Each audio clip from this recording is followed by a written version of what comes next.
sacrée bonne femme qui se laissait pas faire. Bon, je vous ai dit, on l'a appelée la Goulue parce qu'elle mangeait énormément, elle se goinfrait littéralement.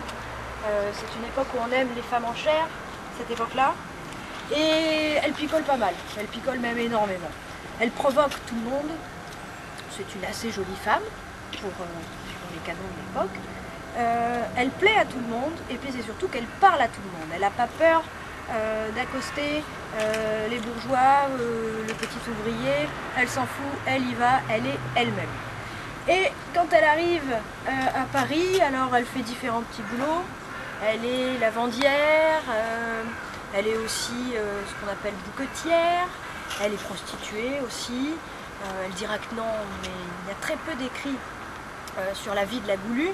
Il y a un livre, une pseudo-biographie qui a été faite, que vous pouvez consulter à la bibliothèque historique de la ville de Paris, qui a été faite par un de ses descendants. On a essayé de recouper un petit peu toutes les anecdotes et voir un petit peu sa vie au travers de ses différents maris et de son fils. Et la Goulue donc se retrouve très vite à découvrir la danse. Et elle est littéralement transformée quand elle est sur scène, qu'elle danse avec son pote Valentin le Désossé, qui était très maigre, donc d'où son nom. Et ils dansaient ensemble et tout le monde s'arrêtait pour les regarder. Sauf qu'au bout d'un moment, la Goulue, elle en faisait quand même pas mal. Et elle volait un petit peu la vedette à Valentin.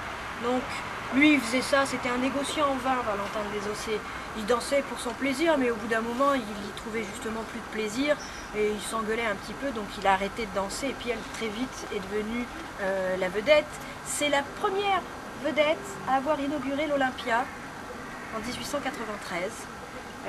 Cette dame a dansé, la première à avoir dansé à l'Olympia, le French Cancan bien évidemment. Et quand elle dansait, elle hurlait, elle criait, c'est elle qui dirigeait le chahut. Alors elle levait bien la jambe, elle montrait sa culotte, shocking pour l'époque. Et elle avait fait coudre par sa sœur qui s'appelait la Gazelle, qui était on va dire sa régisseuse, qui s'occupait de toute la mise en place de tous ses costumes. Elle demandait à sa sœur, la Gazelle, de faire coudre alors des pommes, des cerises, des fruits en tout cas sur sa culotte, et proposait aux hommes, vous voulez goûter? Et elle dansait et en levant la jambe, elle faisait pareil, balancer les chapeaux de tous les hommes qui alors là s'arrêtaient, venaient en bord de scène pour la voir danser. Elle allait dans le public, elle tournait, elle posait aussi pour de nombreux, notamment pour Toulouse-Lautrec. Elle a posé nue pour lui, c'était l'icône de Toulouse-Lautrec. Et après 5 ans de carrière, elle décide d'arrêter de danser le French Cancan, elle décide d'arrêter cette vie de débauche. Non pas que ça lui déplaise, mais bon, fortune faite, elle aussi, elle décide de s'arrêter pour passer complètement à autre chose. Elle devient dompteuse de tigres, de fauves. Elle achète une petite roulotte, elle s'entraîne, elle va à la fête à Neuneu, à la foire du trône. Bon, manque de peau, elle se fait bouffer par un de ses fauves, donc bon là elle arrête. Elle se marie avec un magicien. Donc avant de se faire bouffer par les fauves, elle rencontre le magicien. Alors lui, il lui apprend 2-3 tours, mais ça l'intéresse pas trop quoi. Mais par contre, elle lui dit, si tu veux, je t'apprends le domptage. Donc monsieur se met aussi à dompter. Et donc dans leur petite roulotte, où ils ont les 2 panneaux de chaque côté de la petite roulotte, sont peints par Toulouse-Lautrec. Il y a eu une exposition il y a 1 an ou 2 au Quai d'Orsay, au musée d'Orsay, où ces deux panneaux étaient exposés.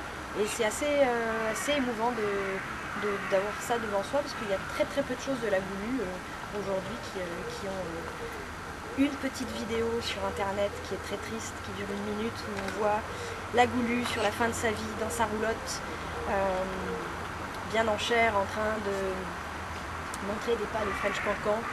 C'est très peu de temps avant sa mort. Donc bon, sacrée vie pour cette sacrée bonne femme qu'on a enfin reconnue, puisque elle est morte en 1929, elle fait énormément de problèmes de rétention d'eau. On a transféré ses cendres puisqu'elle a vécu dans le quartier, elle a eu une vie dans le quartier ici. plus de 2000 personnes qui ont assisté à ce transfert. Et je vous dis, voilà, cette tombe est toujours aujourd'hui fleurie. Et si vous le voulez bien, enfin pour ceux qui le souhaitent, pour lui rendre un dernier hommage, j'ai ici quelques plumes de bois. Comme on n'a pas de fleurs, si vous voulez en poser, pour ceux qui le souhaitent.